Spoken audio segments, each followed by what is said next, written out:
Welcome, ladies and gentlemen. I am your host, Ethan. And I'm Rick. And this is Roster United, a board game podcast. Here today talking about DC Superheroes United campaign on GameFound. And let's check the stats for today. We basically have 3 days left. It says 2 days left, but it's 2 days, 23 hours, 10 minutes. We're at 8,543 backers, and we're at $2,008,773 funded right at this moment. So while we were, last time we recorded, which was early in the AM on the East Coast, we are now at 9:50 p.m. East Coast time. We have completed the Bizarro, unlocked the Bizarro pledge, and now we have available to us, if we can get to 2,050,000, Plastic Man. And Plastic Man basically seems like a joke, but he's actually quite powerful character. He's completely plastic, so he can make himself look like anything, and he can't be really damaged. And in the game, it's kind of like that too. He basically is immortal and can't be removed from the game at all.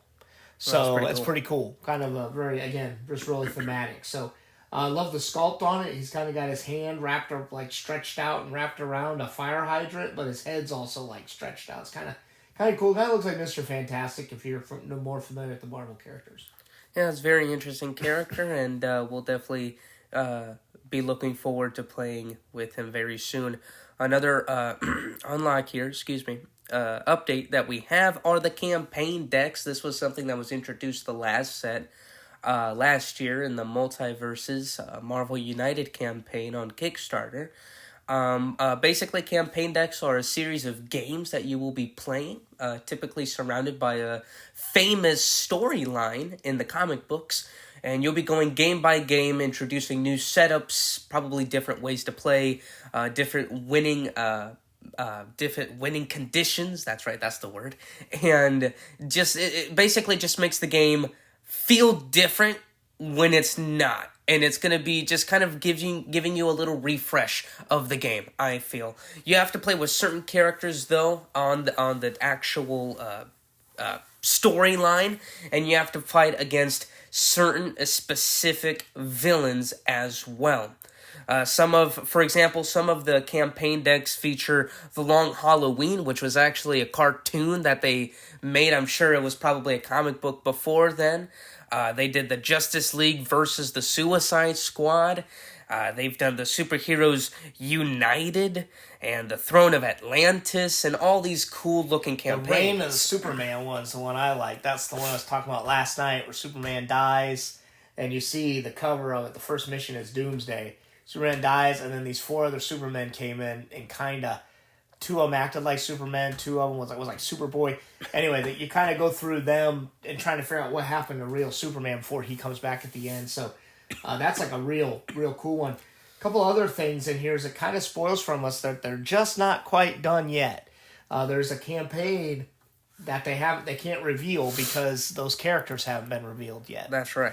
Also, if you look at the picture that they showed us as an example in the Throne of Atlantis, it lists who can be in that campaign on the campaign roster. One of the names is blacked out. So we've yet to have a pretty big name come out that it would be in that campaign as well. So, again, some pretty cool things coming up. Yeah, and, with the campaign as well, it says here not only will it, be different winning conditions and things like that, but actually it will try to encourage you to play with a lot of the challenges, and the different ways that DC Superheroes United will bring to the United franchise. So if you really want to get your feet wet with all of the new sort of features that this season of United will bring at the table, you definitely should start with the campaign. They try to make it as loyal as possible, as close as they can to the actual storyline. Some will be close. Obviously, some of them might not be. Just a little small differences there. But if you really are a real fan of these comic books and stories and comic lines, is that right? Storylines, storylines.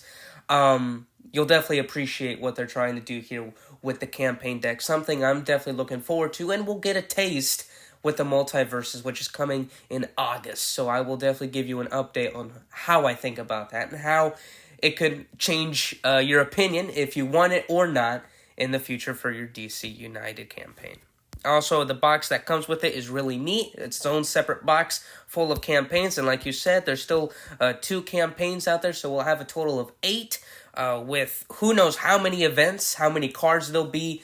I've seen from the Multiverses box campaign decks that there's actual story that you read directly from the card. I think that's really cool. I love campaign games. I love legacy games, and just kind of having that suspense where you don't know what's going to happen next is just really fun. It really is, and it brings such a new flavor and taste to the game, and especially for a game like Marvel United, or no, well, not Marvel United, right? The United franchise now, I have to call it. And, it's just going to be very fun to experiment with those campaigns. Yeah, it's definitely pretty awesome. And just a lot of variety, too, just depending on what you want, what you get. Absolutely. And that's kind of it. I'm not going to lie to you. That's kind of it for now. We still got technically 2-3 days left in the campaign. But that's kind of it for today. We got Bizarro, and we got we're gonna try to unlock Plastic Man here in a couple $1,000, and we have the campaign decks. So for today's update, what are you most excited about that we've unlocked? I know we have limited, things, but what are you? Yeah, I mean, we just talked early this morning, I guess. There's not a lot that's been opened up then. I mean, I'm still pretty excited about the Bizarro and just how he changes the game. And of course, the Reign of Superman storyline in the campaign deck sounds pretty awesome. Yeah, absolutely. The campaign decks sound really neat, and I'm very anxious to see what other two campaign decks that will be coming out very, very soon. Can't wait for that. Well, I think that's everything, isn't it, for today? Yeah, I think so. I mean, we recorded less than 24 hours ago, so... Well, that's true. Expect the next 2 days, that last day is when it just starts blowing up. Everybody finally gets the all-in level, and they start ratcheting up, and you got people that have been holding off. So I'm really looking forward to that. So stay tuned for some more news. We'll cover it as much as we can. Absolutely. Well, ladies and gentlemen, although this episode was short and sweet, we hope we provided you with a lot of information about the campaign. We thank you very much for listening to today's episode. And again, I am your host, Ethan. I'm Rick. And this has been Roster United. Please subscribe and like to the episode and podcast so you don't miss out on any more updates for the campaign and or of our opinions just in general. And with that, we hope you have a great day. Take care. Adios.